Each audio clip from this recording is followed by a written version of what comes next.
Good morning, everyone. This is my first sermon, so I must begin with an acknowledgement. I am encroaching on an unfamiliar form. I'm used to academia, to dry lectures and floaty abstractions. In what will become a theme today, my normal style is being shaken up. Still, I hope my stumblings here do not take away from what insights I can offer. This Bible passage, Matthew 10:24-39, also shakes me up. The Jesus we see here is not some mild-mannered counselor, a devotee of order and peace, an important word to which we'll return later. No, this Jesus jumps out of the page and bodily confronts us. I have not come to bring peace but a sword, he says. They who do not take up their cross and follow after me are not worthy of me. What a violent reading. Isn't the world we live in already too violent? On the news, police in riot gear attack those they are called to serve, feeding into a greater cycle of violence. We hear of the generational oppression of First Nations people in Canada, testified to by the Truth and Reconciliation Commission. We see violence in the centuries-long oppression of our LGBTQ siblings through religious, legal, and medical institutions that are usually there to help and protect us. We see violence in the simple fact that the history of humanity is ever blighted with war. Why then, in the midst of all this violence, is the Prince of Peace bringing us yet another sword? Jesus, what happened to the plowshare?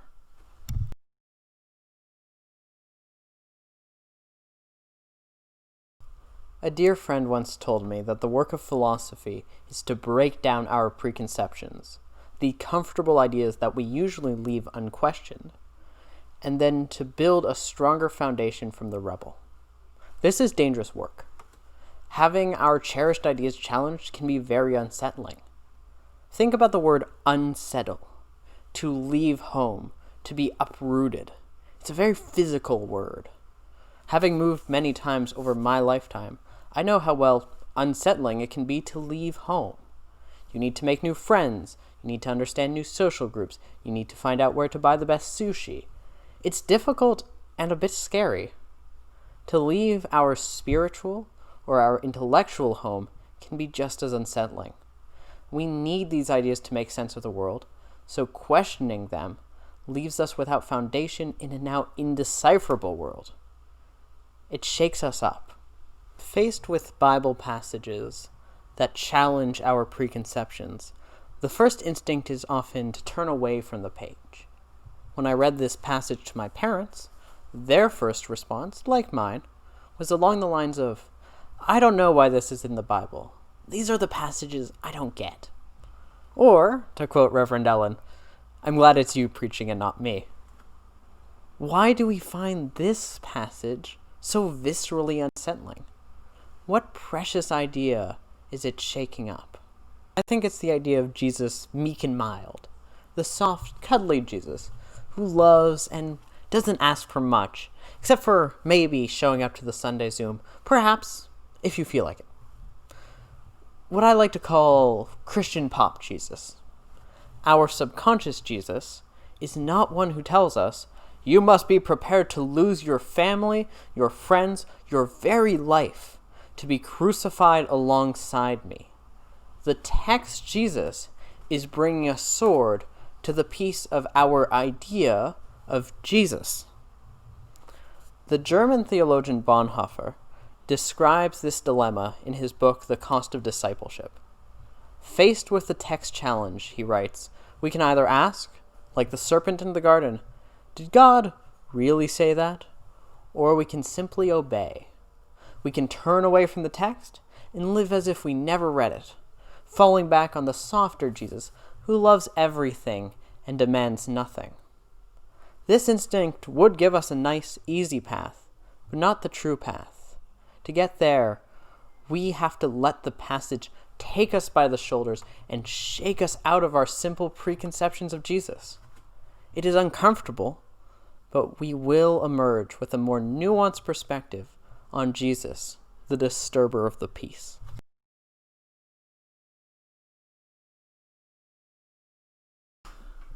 This is not merely an academic exercise. Bonhoeffer lived out his beliefs, even to his death. He remained in Germany despite the protests of his friends to minister his countrymen, while the Nazi regime was growing stronger. After the Nazi government institutionalized the Christian church, created their own doctrine, and used the Gestapo to shut down his seminary, Bonhoeffer still stood strong in Germany.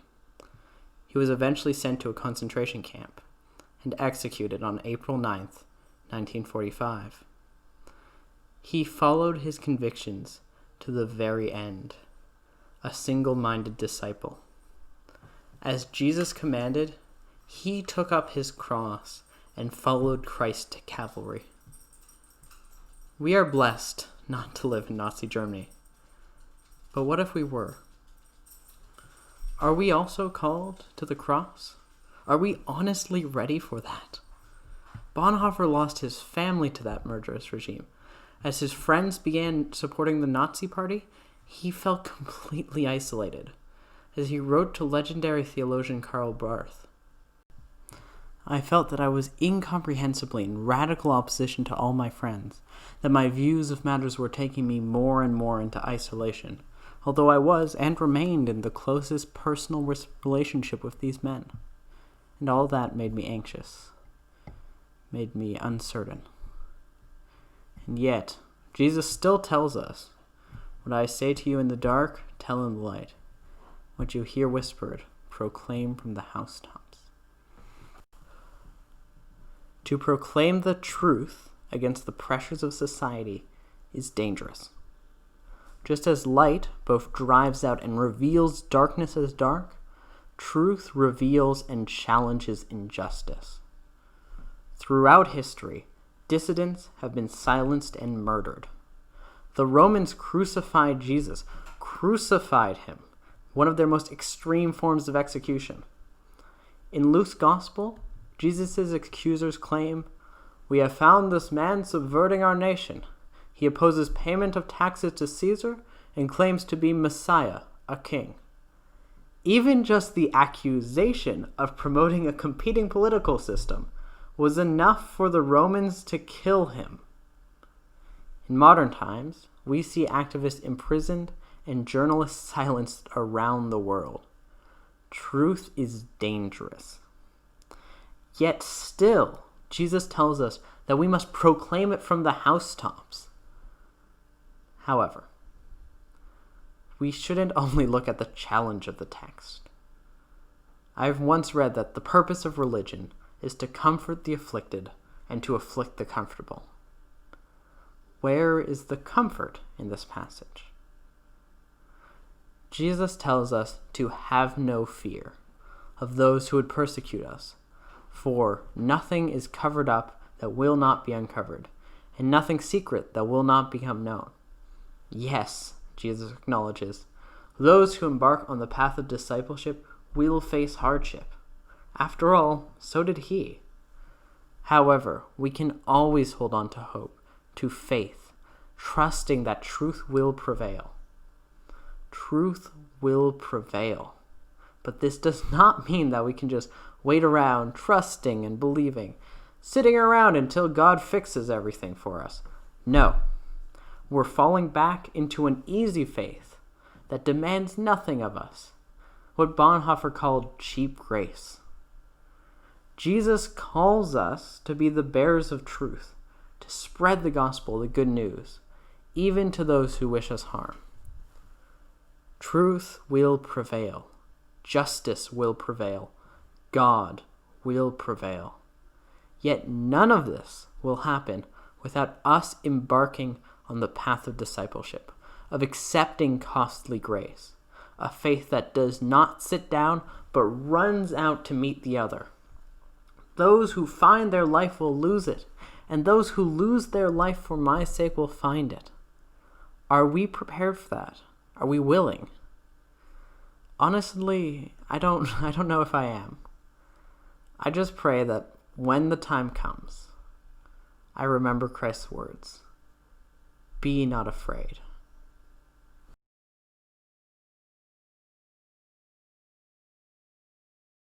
If you remember the very beginning of this sermon, and thumbs up if you do, I said that we would return to the word peace. After all, if someone called the Prince of Peace is not bringing peace but a sword, we should figure out what he means by the word. I think the Reverend Dr. Martin Luther King Jr. can give us some insight here. In his brilliant letter from a Birmingham jail, he wrote that the greatest obstacle to justice and equality is not the Ku Klux Klanner, but the white moderate, who is more devoted to order than to justice, who prefers a negative peace, which is the absence of tension, to a positive peace, which is the presence of justice. We thus have two ideas contained within the single word peace. We have empty peace, where we don't see violence, and we have full peace, where justice reigns. Jesus, Bonhoeffer, and MLK were all killed for disturbing the peace. But what peace were they disturbing, and which preconceptions were they challenging? Simply, that peace means far too often order and far too rarely justice. They brought to light the violence that is so commonplace we take it to be natural. That's just the way things are. But that violence is still violence. We're just not hearing it. We're not seeing it. When people are being oppressed, when people are being shot, is that really peace? When people are freezing in the cold, when they are choosing between paying rent and eating, when children go hungry, can we honestly call that peace? It seems to me a vulgar use of the word. Can Canada claim to be peaceful then? Who is it that decides when we are at peace? Who do they see, and who do they miss? That is the peace of man, an empty peace. But Jesus offers us something different. His peace is full of love, full of justice, full of grace. And since it is full, since it is the presence of justice, it requires action. For example, to quote Angela Davis, in a racist society, it is not enough to be non-racist. We must be anti-racist. We cannot sit back and wait, self-satisfied that we know the truth in our heart. I don't care if it's in your heart. I want to see it in the world. If you have the truth, you must proclaim it from the rooftops.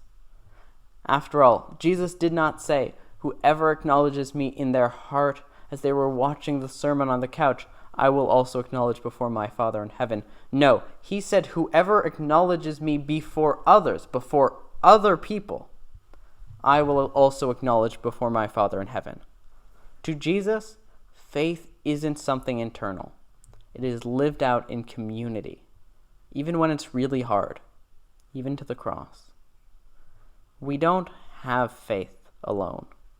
We do faith together. Doing faith is an unpopular idea nowadays. There's a preconception present throughout Western history, but I'd say at its peak today, that religion is something to be kept inside. I don't mind your faith, we are told, as long as it's not near me and doesn't do anything and I don't have to see it or hear about it.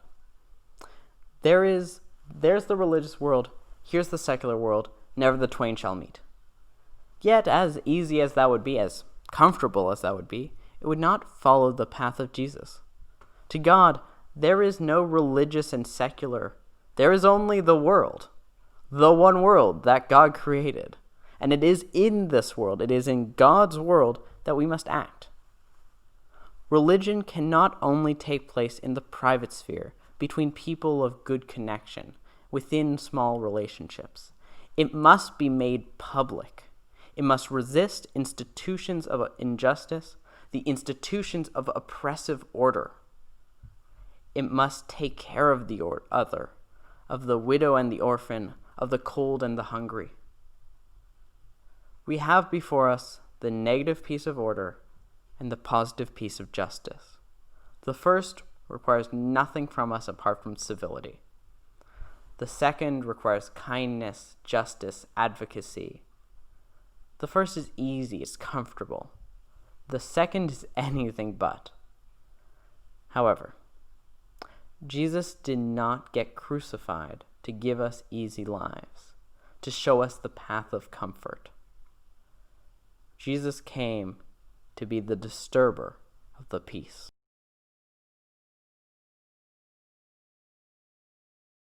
the essence of this sermon has been Jesus as the disturber of the peace. He disturbs our ideas about his nature and his command. He disturbs our comfortable molds of discipleship. He disturbs our understanding of peace and of order. Jesus' path is not easy. It is a path which is always resisting, letting us just be unquestionably as we are, whether theologically, ethically, or socially. But it is also not impossible. I've wondered these last few weeks about why we seem to like our heroes dead. Jesus, Bonhoeffer, MLK, they only became sanctified heroes of morality after they were murdered. During their lives, they were gadflies, a pain in the side of the powerful, a challenge to the comfort of the everyman. Perhaps once they die, they stop being people to us and become superheroes. They are now models to look up to, of extraordinary bravery, of extraordinary drive, of extraordinary power. Yet they were all, at heart, ordinary people. We want to tell them, wow, you're incredible. I could never be like that, without them telling us, yes, you can be like that. Moreover, you must be like that. I'm not sure if I will be able to overcome my fear and my attachment and choose to be like them. I want to, but it's hard. It's always difficult. I'm not sure I can fully face the challenge to perhaps lose my family, to perhaps give up my life. I like my life. But it's important. And at the end of the day, I know that as I struggle towards discipleship, I am not alone. We are not alone. God is with us, always and forever. Don't ever think you're by yourself. Go on to jail if necessary, but you never go alone. Take a stand for that which is right. The world may misunderstand you and criticize you, but you never go alone, for somewhere I read that one with God is the majority. Amen.